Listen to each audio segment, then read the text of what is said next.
People openly laughed when a 28-year-old former accountant started stuffing fistfuls of wet sphagnum moss between the timber of her hand-built Montana cabin. They called it a primitive death trap. 3 months later, that very death trap became the only thing keeping those same wealthy critics from freezing solid. Abigail Miller didn't move to the rugged outskirts of Usal Falls, Montana, to make friends. She moved there to disappear into the woods and build something with her own 2 hands. After a grueling decade crunching numbers for a Chicago logistics firm, she cashed out her life savings, purchased 12 acres of untouched pine forest, and decided to build a log cabin. Not a kit cabin, not a modern timber frame home wrapped in Tyvek and stuffed with pink fiberglass. An authentic, pioneer-style, scribe-fitted log cabin. And her choice of insulation is what turned her into the local laughingstock. Instead of ordering massive rolls of modern insulation or hiring a spray foam truck, Abigail spent her autumn mornings knee-deep in a local bog on the edge of her property. She harvested pounds of wild sphagnum moss, armed with a mixture of river clay, wood ash, and this damp green moss. She spent hundreds of hours meticulously chinking the gaps between her massive Douglas fir logs. You know, Home Depot sells actual insulation, right? That was Ryan Sterling's favorite joke. Ryan was Abigail's nearest neighbor, though neighbor was a loose term when properties were separated by 400 yards of dense forest. Ryan was a retired hedge fund manager from Seattle who had bought 40 acres next to Abigail's plot to build his ultimate off-grid luxury retreat. Ryan's compound was a $3 million architectural marvel. It featured massive floor-to-ceiling double-pane windows, vaulted ceilings, and walls packed with R60 closed-cell spray foam. It was heated by a state-of-the-art geothermal heat pump and backed up by a massive, industrial-grade Cummins diesel generator. Whenever Ryan drove past Abigail in his pristine Land Rover, he'd roll down the window to throw a barb. Moss is for terrariums.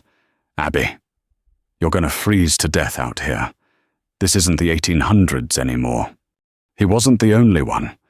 Down at Pete's Diner in town, Abigail was a frequent topic of conversation.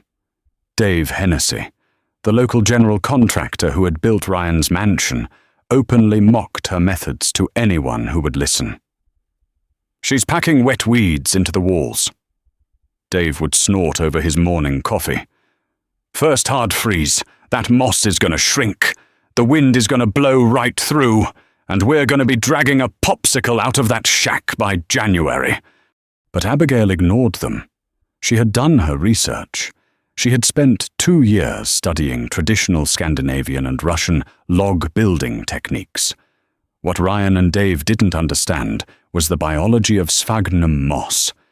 It contains natural iodine, making it incredibly resistant to mold and rot. More importantly, when it dries inside a log wall, it expands slightly, creating an airtight, breathable seal that flexes with the natural expansion and contraction of the wood.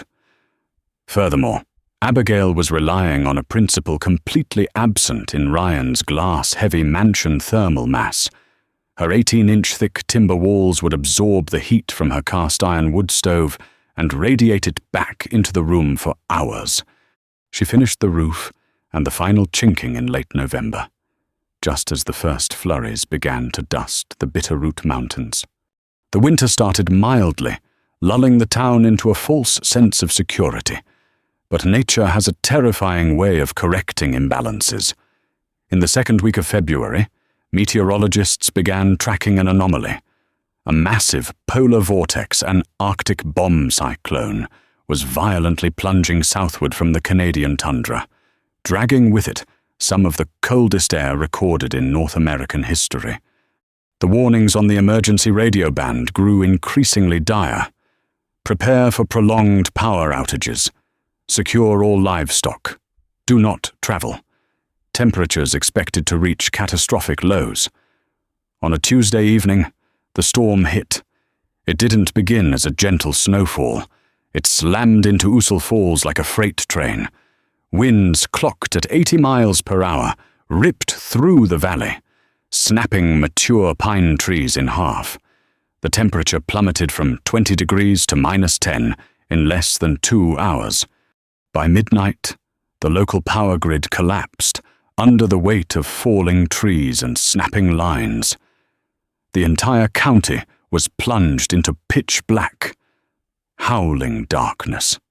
Inside her cabin, Abigail was calmly reading a paperback by the light of a kerosene lantern. Her cast-iron stove was loaded with seasoned tamarack wood. The thick logs of her cabin absorbed the roaring winds, muting the terrifying storm outside to a low, rhythmic thrum. The moss chinking held beautifully. Not a single draft penetrated her walls. It was a comfortable 72 degrees Fahrenheit inside. Over at the Sterling estate, however, the modern marvel was rapidly turning into a high-tech tomb. When the grid failed, Ryan's automatic transfer switch engaged, and his massive Cummins generator roared to life. For the first 24 hours, Ryan, his wife Sarah, and their 10-year-old son Leo watched movies on their iPad, secure in their fortress. But as Wednesday bled into Thursday, the storm intensified. The temperature dropped to an unfathomable -42 degrees Fahrenheit. At these extreme temperatures, the physical properties of modern machinery begin to break down. Sometime around 3 a.m. on Friday morning, the diesel fuel in Ryan's external tank began to gel. The fuel pump whined, struggled, and finally seized. With a sputtering cough, the generator died. The silence that followed was deafening and terrifying. Without the forced air heating system, Ryan's massive architectural windows, beautiful as they were, became massive thermal leaks. The spray foam insulation in the walls was useless without an active heat source to trap. Because the house was built with lightweight modern materials, it had absolutely zero thermal mass. It could not hold heat. Within 3 hours, the temperature inside the Sterling mansion dropped from a balmy 70 degrees Fahrenheit to 35 degrees Fahrenheit. By dawn, it was 12 degrees Fahrenheit inside their living room. Panic set in. Ryan desperately tried to restart the generator, freezing his fingers to the metal chassis in the blinding wind. But it was useless. They had no wood stove. Ryan had opted for a decorative, ventless gas fireplace that was now completely dead. Their water pipes burst violently within the walls, spraying water that instantly turned to ice over their hardwood floors. By noon on Friday, Sarah was crying, clutching a shivering Leo under a pile of useless polyester blankets. Their breath hung in the air as thick white clouds. The indoor temperature was now 5 degrees Fahrenheit. Frostbite was beginning to nip at their toes and noses. Cell service had been knocked out days ago. They were completely, utterly alone, slowly freezing to death inside a $3 million icebox. "We have to leave," Sarah sobbed, her lips tinted blue. "Ryan, we are going to die in here." "Leave go where?" Ryan shouted, his voice cracking with fear. "It's 40 below zero out there. We won't make it to the main road." "The crazy girl," Sarah choked out. "Abigail. She has a wood stove. I saw the smoke yesterday before the whiteout." Ryan's stomach dropped. The girl he had relentlessly mocked. The cabin he had called a death trap. But looking at his shivering son, his pride evaporated, replaced by a primal, desperate need to survive. They layered themselves in every piece of ski gear they owned. Ryan grabbed a heavy flashlight, and together they stepped out into the blinding, roaring whiteout. The 400-yard trek to Abigail's property was a journey through hell. The wind tore at their clothes, feeling like physical blows. The snow was waist-deep, requiring Ryan to essentially carve a trench with his body for his wife and son to follow. After just 50 yards, Leo was crying silently, the tears freezing to his cheeks. Ryan's legs felt like lead. The cold was so absolute, so vicious, that it burned their lungs with every breath. It took them 45 minutes to cover the distance. By the time the dark silhouette of Abigail's cabin emerged from the driving snow, Sarah was stumbling, highly lethargic, a terrifying early symptom of severe hypothermia.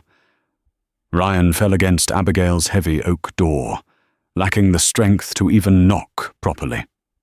He just pounded his heavy mittens against the wood, praying to a god he hadn't spoken to in years.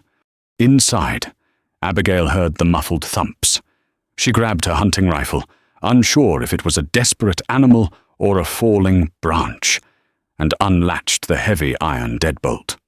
When she pulled the door open, Ryan collapsed across the threshold, dragging his wife and son with him. The moment they breached the doorway, the contrast hit Ryan like a physical shockwave. He was instantly enveloped in thick, heavy heat. It smelled of baked bread, drying pine, and wood smoke. Abigail didn't ask questions. She immediately slammed the door shut, barring the storm outside. Seeing their blue lips and glazed eyes, she sprang into action. She dragged blankets off her bed, pulled the Sterlings closer to the radiating iron of the wood stove, and put a kettle of snow on to boil. For an hour, no one spoke. The Sterlings just sat there, trembling violently as their core temperatures slowly began to rise. Ryan stared at the walls he had laughed at. He looked at the thermometer hanging near the pantry. It read 68 degrees Fahrenheit. It's so warm in here, Ryan finally croaked, his voice raw. How is it so warm? Abigail handed him a mug of steaming black tea. Thermal mass, she said simply, her tone devoid of any, "I told you so," smugness. These logs are thick. They absorb the heat from the stove all day. Even if my fire went out right now, this cabin would stay above freezing for 3 days. And the moss. She patted the chinking between the logs. It completely seals the wind. It breathes out the moisture so we don't get condensation. But it keeps the heat locked in tight. Ryan looked around the small, single-room cabin. It was rustic, it was primitive, and it was a sanctuary. He thought about his massive, frozen mansion just through the woods, now a graveyard of burst pipes and ruined electronics. All his wealth, all his modern technology, had completely failed his family when nature decided to turn ruthless. A 28-year-old woman with a shovel full of bog moss and a chainsaw had outsmarted a multi-million-dollar engineering plan. "Abigail," Ryan whispered, tears of profound relief and deep shame welling in his eyes. "I am so sorry. For everything. We would have died in there." "You're safe now," Abigail said softly, tossing another log into the fire. "Rest." The storm raged for another 36 hours. For 3 days, the Sterlings lived in Abigail's small cabin. They ate canned venison and homemade bread. They played cards by lantern light. Ryan, stripped of his ego, spent hours asking Abigail genuine questions about the physics of log building, listening with rapt attention as she explained the forgotten pioneer science she had resurrected. When the winds finally died down and the county plows broke through the mountain roads 4 days later, the landscape looked like a war zone. The damage to Ryan's smart home was catastrophic. The burst pipes had flooded the hardwood floors, which had then frozen solid into a 2-inch thick ice skating rink, destroying the foundation and the walls. The damages exceeded $400,000. But the real twist happened the following week at Pete's Diner.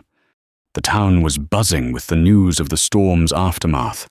Many modern homes had suffered terrible damage. When Abigail walked in to pick up a coffee, the usual whispers and chuckles were completely absent. Instead, there was a respectful, almost reverent silence. Dave Hennessy, the contractor who had been her loudest critic, slowly stood up from his booth.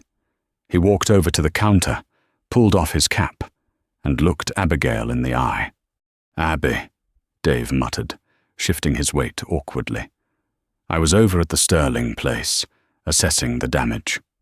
Ryan told me what happened, told me how warm it was in your place." Dave swallowed his pride. "I've got a client looking to build a hunting lodge up on the ridge next spring.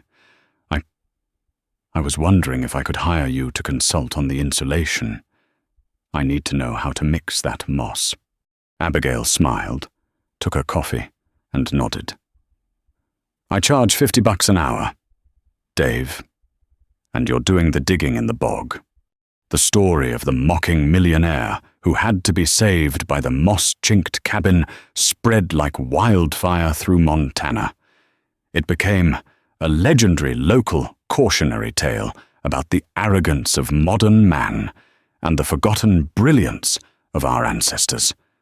Abigail never gloated, but she never had to endure a single joke about her primitive death trap ever again. Instead, she spent her winters exactly how she planned, warm, quiet, and perfectly insulated from the coldness of both the weather and the world outside. If this story of ancient wisdom outsmarting modern arrogance kept you on the edge of your seat, hit that like button and subscribe to the channel. We share incredible, true stories of wilderness survival and human resilience every single week. Drop a comment below. Would you ever trust moss to keep you warm in a blizzard? Share this video with a friend who loves the great outdoors.